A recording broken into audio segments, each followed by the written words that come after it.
What's up, bro? How are you? I'm good, man. Yo, what's up, y'all? So we have our guy, Bishop, in the building, showed up to I don't know what to call it, the business and entrepreneurship networking experience / mixer.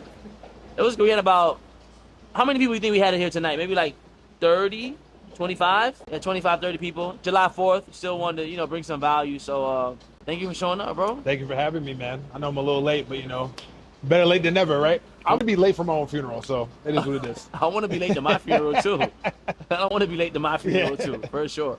100%. So, I mean, the first thing that I do when we're interviewing is, before we get into you and just, if you can tell yourself anything based on what you know now, 10 years ago, the 10 years younger version of yourself, based off of the knowledge that you have now, what would that be? You gotta have patience. Oh, that's a good one. You gotta have patience, man. I've always said this, and I actually got this from Gary Vee. You gotta have micro impatience and macro patience. So the micro impatience is whatever, like the short-term goals or whatever you got going on as far as like maybe a week or a month or whatever. Like you gotta have like a lot of impatience to be able to conquer it, to have that urgency to be able to do what you gotta do.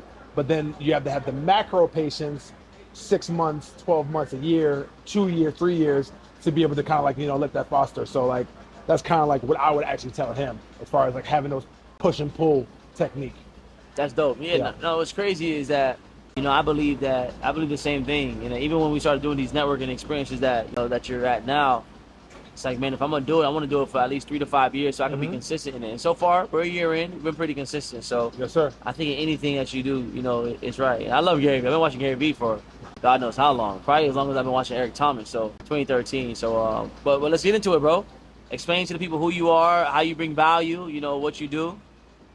Yeah, sure. So my name is Bishop. My full name is Marvel Bishop, originally from New York. I came here in 2009. And I have been in the hospitality and nightlife game for about over a decade. I'm a luxury concierge host over here based in Miami. Ultimate networker as well too. I call myself the network king. Come on, I love to see how I can provide infamous value to other people to try to connect to people. Now, as far as my concierge company, I serve the 1%. If you're not the 1%, we make you feel like the 1%. And we do any type of experiences when it comes to cars, yachts, mansions, clubs, private security, villas, sporting events, entertainment events, Art Basel, Formula One, etc. And I'm just a walking vessel, man. I'm just here to serve the people, to see how not only is, for me, it's not necessarily just about showing people a good time, but also upgrading people's quality of life. So if I'm able to do that with my network, which is over $3 trillion, I'm able to, do that and provide that type of value to people. I've done my job. What got you started in this particular service-based business? So I needed a job when I was actually at FIU. I actually started out as a photographer and videographer, by the way. Talk about it. Like straight creative, and wasn't really making ends meet. I had to kind of make things happen. And I wanted to just be like my own man, like my aunt that raised me, love her to death, you know what I'm saying? That's like, my mother basically. I was like, yo, I gotta really fend for myself and be able to become my own man. So I actually told her to cut me off so I can try to a lot of people don't know that. I told that on many different podcasts. I told her to cut me off so I can try to become my own man.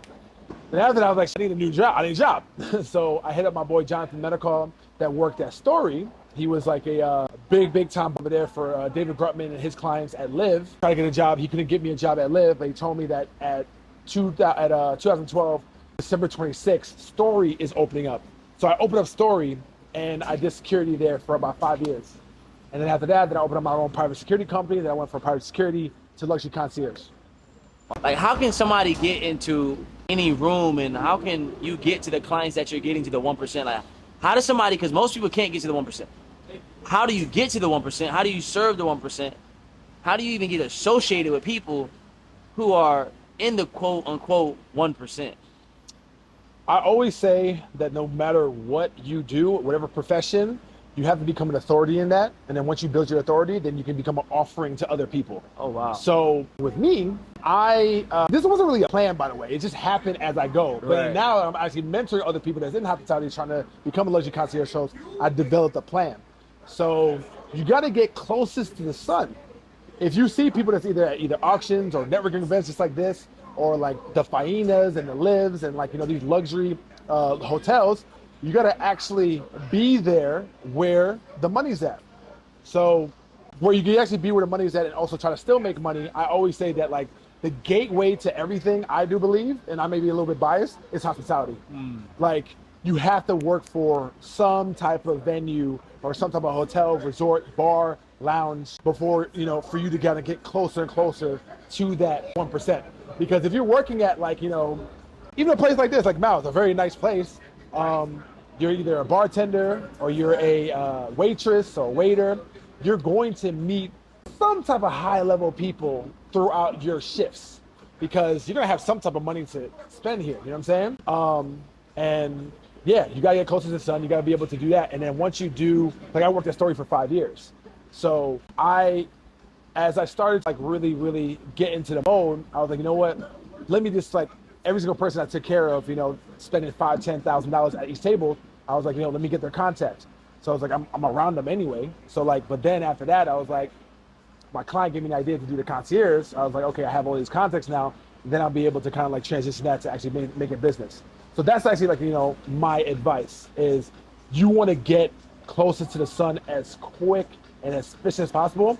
Go work at these high established places that you know the rich people are going to be at. It's very simple. It's not too hard. But then also too, you got to also be able to like have some type of value within yourself to be able to become an offering to other people as well.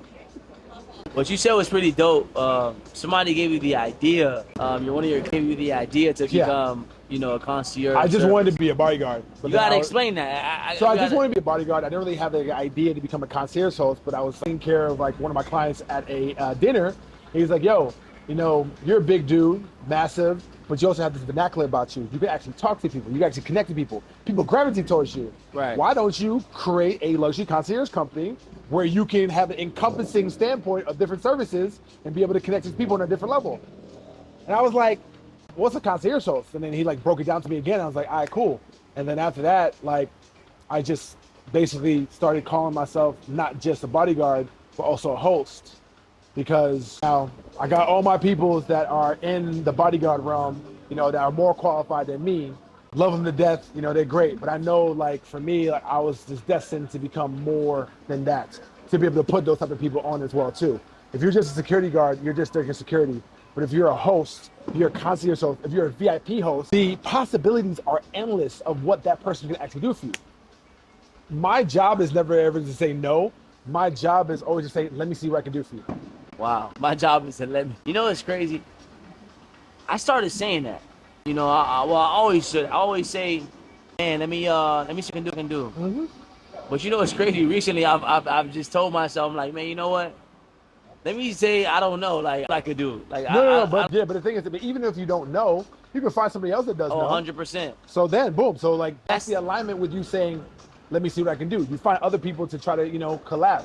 And that's the importance about building relationships, and that's the importance about you know, building your circle of reference, because you may not have that access, but you may know somebody else that has that access, right? I may not be the one that's gonna take you around and show you a great time, but guess what? I got my guy Bishop here that's, you know, oh, you need somebody to host you in Miami, and you're one of those ones? Well, here you go. Here's his contact information. Matter of fact, let me put you in a group chat. And I think the important thing that you're saying is that it's all about leverage. And I used to say this all the time, and I still do. I say life is about who you leverage, what you leverage, and how you leverage it. So how important was leveraging every opportunity for you in your life to get you to where you are now? I mean, I think leverage is literally the gras of like relationships, honestly, because you not only be able to serve other people, but you get something out of it as well. Like listen, everybody to be somewhat type of selfish at the end of the day. There's something within you that you want, but mostly if you actually able to, you know, use those type of relationships, then you'll be able to actually get necessarily what you want. But you have to be genuine in order to actually serve and be able to provide and also give, if that makes sense, you know? You can't just leverage just to get something out of it, you know, because I didn't think that like God and the universe will literally punish you for that, because you're not doing it out of like your kindness of your heart. Like, I'm literally leveraging because I actually give a damn about you. I'm leveraging because, Amari, like, I really want to see you win. I truly desire to see you get your W's. And then once I do that, I'm just going to get the fruits of that labor from that leveraging just off of the fact because I have that clear mindset and I have that clear genuine heart, if that makes sense. No, I get it. There's 3 ways that people can get into any room. There's 3 ways that people can get to wherever they want to go to, right? You can pay your way, you can earn your way, and you can serve your way. Paying your way is, you can pay your way, but there's always another level. So if you're not making that much money at that next level, you can't pay your way into that because it's just another level. There's always a higher level, right? There's higher levels than billionaire, believe it or not. You know, earning your way, it's you always have to just keep earning your, there's no, like, you know, there's people out there with crazy accolades that you don't even know about. So you have to keep striving to earn your way. Yeah. And what you're doing is important because you like exemplify the 3rd level, which is the service part. You can serve, in my heart of hearts, 100,000% believe that you can serve your way into any room. Because why? Because the person you're trying to be around, you may not can do anything for them in terms of monetarily, connections-wise, because they probably have all the things that they need if you're not already at that level. Yeah. But you can all serve that person. Hey, and serving sometimes come with, hey, how can I serve you? A lot of times serving comes from, let me analyze what this person is doing. Let me see what they're missing. Let me try to add value in that way. And so what you're doing, I mean, the service way is important. And the more you serve, the more you earn. One of the ways I've actually like really learned how to serve people appropriately with intent is an acronym that I actually found out. So it's called TMA. So it's called time, money, intention. I actually put this on a reel about a week, maybe a few days ago. Not just anybody, but also like the 1%, like that's literally all they care about, in my personal opinion, in my perspective. Like time, money, intention. With my business, let's say with my concierge, time. How much time can I save you when you hire my services to get the result that you want? Money. With my network, because I have a corporate network too with my business, not only I worry about necessarily not just spending money, but also how can I actually make you money as well too. And attention, which is almost as important, I think, within my realm, other than time, is how much attention that I can give you to make you feel great within the experience that I'm giving you. So like once I figured out that acronym, I was like, it has changed everything. And I tell all my mentees and everybody else too who wants to get into my business or any other business, like, yo, if you keep that acronym within yourself, sky's the limit. That's incredible, bro. I mean, listen, bro, where can the people follow you at, bro? So all social medias at Marvel Bishop. I also have a YouTube as well too, Marvel Bishop TV, and my concierge company, bishopexecservices.com, bishopexecservices.com, and yeah, man, only the best, and I appreciate your time, man. Thank you so much for giving me the opportunity. No, I appreciate you, bro, man. You're doing amazing things. The last question I'm going to ask you is this. You know, what is the phrase secure your future? When you hear that, what does that mean to you? Secure your future on every single standpoint, 360 degrees, to be able to have a holistic, successful life, like mind, body, and spirit. That's dope. Well, thank you, bro. Appreciate you. You're amazing. Appreciate you. Amazing too, man. Go. Thank you, sir. Gotcha.